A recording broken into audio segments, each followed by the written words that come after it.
ನಮಸ್ತೆ ಕರ್ನಾಟಕ. ಬಂಧುಗಳೇ, ಮಹಾಶಿವರಾತ್ರಿಯ ದಿನದಂದು ಈ 4 ವಸ್ತುಗಳನ್ನು ನಿಮ್ಮ ಮನೆಗೆ ತರುವುದರಿಂದ ನಿಮ್ಮ ಆರ್ಥಿಕ ಸ್ಥಿತಿ ಸುಧಾರಿಸುತ್ತದೆ. ಜೊತೆಗೆ ನೀವು ಅಂದುಕೊಂಡಂತಹ ಎಲ್ಲ ಕಾರ್ಯಗಳು ನೆರವೇರ್ತವೆ. ಜೊತೆಗೆ ಮನೆಯಲ್ಲಿರ್ತಕ್ಕಂತಹ ಎಲ್ಲ ಅಡೆತಡೆಗಳಿಗೆ ಒಂದು ರೀತಿಯ ಯಶಸ್ಸು ದೊರೆಯುತ್ತದೆ. ಹಾಗಾದರೆ ಆ 4 ವಸ್ತುಗಳು ಯಾವ್ಯಾವು ಅನ್ನೋದನ್ನು ನಾನು ಸಂಪೂರ್ಣವಾಗಿ ಈ ವಿಡಿಯೋದ ಉದ್ದಗಲಕ್ಕೂ ನಿಮಗೆ ತಿಳಿಸುವಂತಹ ಪ್ರಯತ್ನವನ್ನು ಮಾಡ್ತೀನಿ. ಹಾಗಾಗಿ ಈ ವಿಡಿಯೋ ವೆರಿ ಇಂಪಾರ್ಟೆಂಟ್ ಆಗಿರುತ್ತೆ. ವಿಡಿಯೋನ ಎಲ್ಲೂ ಕೂಡ ಸ್ಕಿಪ್ ಮಾಡದೆ ಪೂರ್ತಿಯಾಗಿರುವಂತಹ ವಿಡಿಯೋ ನೋಡಿ ಸಂಪೂರ್ಣವಾಗಿರ್ತಕ್ಕಂಥ ಮಾಹಿತಿಯನ್ನು ಪಡೆದುಕೊಳ್ಳಿ.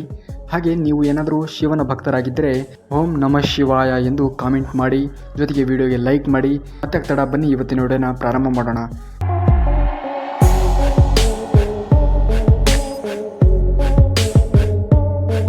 ಮಹಾಶಿವರಾತ್ರಿಯ ದಿನದಂದು ನಿಮ್ಮ ಮನೆಗೆ ಈ ಒಂದು 4 ವಸ್ತುಗಳನ್ನು ತರುವುದರಿಂದ ನಿಮಗೆ ಸಂತೋಷ, ಸಮೃದ್ಧಿ ಮತ್ತು ಅದೃಷ್ಟ ನಿಮ್ಮನ್ನು ಹುಡುಕಿಕೊಂಡು ಬರುತ್ತೆ.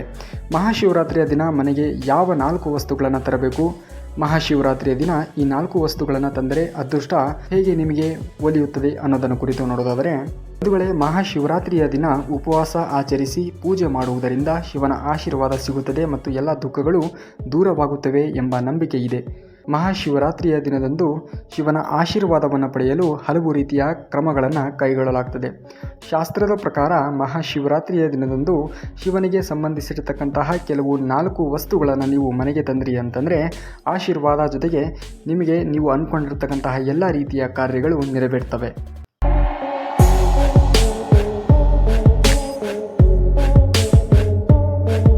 ಹಾಗಾದರೆ ಆ 4 ವಸ್ತುಗಳು ಯಾವ್ಯಾವು ಅನ್ನೋದನ್ನು ನೋಡೋದಾದರೆ, ಮೊದಲನೇದಾಗಿ ನಂದಿ ವಿಗ್ರಹ.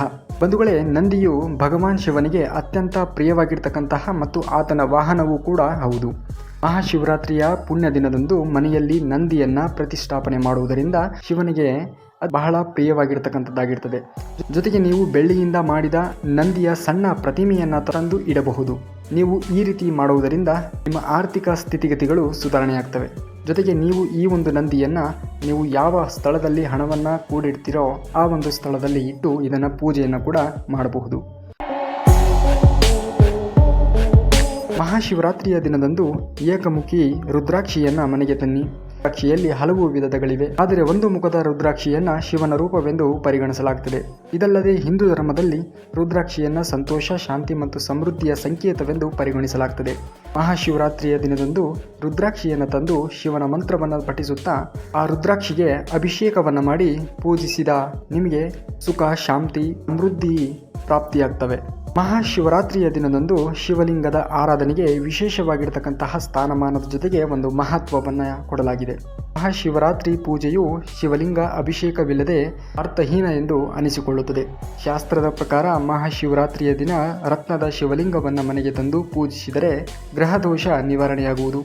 ಪಿತೃದೋಷ, ಕಾಳಸರ್ಪದೋಷ ಮತ್ತು ವಾಸ್ತುದೋಷ ಕೂಡ ನಿವಾರಣೆಯಾಗ್ತವೆ.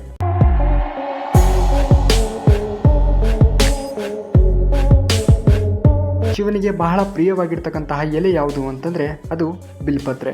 ಸೊ ಶಿವನ ಒಂದು ಪೂಜೆಯನ್ನು ಸಲ್ಲಿಸಲಿಕ್ಕೆ ಬಿಲ್ಪತ್ರೆ ಇಲ್ಲ ಅಂತಂದರೆ ಅದು ಒಂದು ರೀತಿಯಲ್ಲಿ ಅರ್ಥಹೀನವಾಗ್ತವೆ. ಸೊ ಹಾಗಾಗಿ ಶಿವನನ್ನು ಆರಾಧನೆ ಮಾಡೋದಕ್ಕಿಂತ ಮೊದಲು ಬಿಲ್ಪತ್ರೆಯನ್ನು ತನ್ನಿ. ನೀವು ಪೂಜೆ ಮಾಡುವ ಸ್ಥಳದಲ್ಲಿ ಬಿಲ್ಪತ್ರೆಯನ್ನು ಬಳಸಿ ಪೂಜೆ ಮಾಡಿದರೆ ಅದು ಮಹಾಶಿವನಿಗೆ ಅತ್ಯಂತ ಪ್ರಿಯವಾಗಿರ್ತಕ್ಕಂಥ ಎಲೆಯಾಗಿದೆ. ನೀವು ಅಂದ್ಕೊಂಡಿರ್ತಕ್ಕಂತಹ ಎಲ್ಲ ಕೆಲಸಗಳು ಜರುಗ್ತವೆ. ಜೀವನದಲ್ಲಿ ಸದಾ ಸುಖಿಯಾಗಿ ಬಾಳಬಹುದು. ಇದಾಗಿತ್ತು ಮಹಾಶಿವರಾತ್ರಿಯ ದಿನದಂದು ಯಾವ 4 ವಸ್ತುಗಳನ್ನು ನೀವು ಮನೆಗೆ ತಂದರೆ ನಿಮಗೆ ಒಳ್ಳೆಯದಾಗುತ್ತೆ ಅನ್ನೋದನ್ನು ಕುರಿತು ನಿಮಗೆ ಒಂದಿಷ್ಟು ಮಾಹಿತಿಯನ್ನು ಹಂಚಿಕೊಳ್ಳುವಂತಹ ಪ್ರಯತ್ನ. ಇದೇ ರೀತಿಯಾಗಿರ್ತಕ್ಕಂತಹ ಮಾಹಿತಿಗಳನ್ನು ಹಂಚಿಕೊಳ್ಳುವಂತಹ ಪ್ರಯತ್ನವನ್ನು ಮಾಡ್ತಾ ಇರ್ತೀನಿ. ಅಲ್ಲಿವರೆಗೆ ಧನ್ಯವಾದ ಕರ್ನಾಟಕ.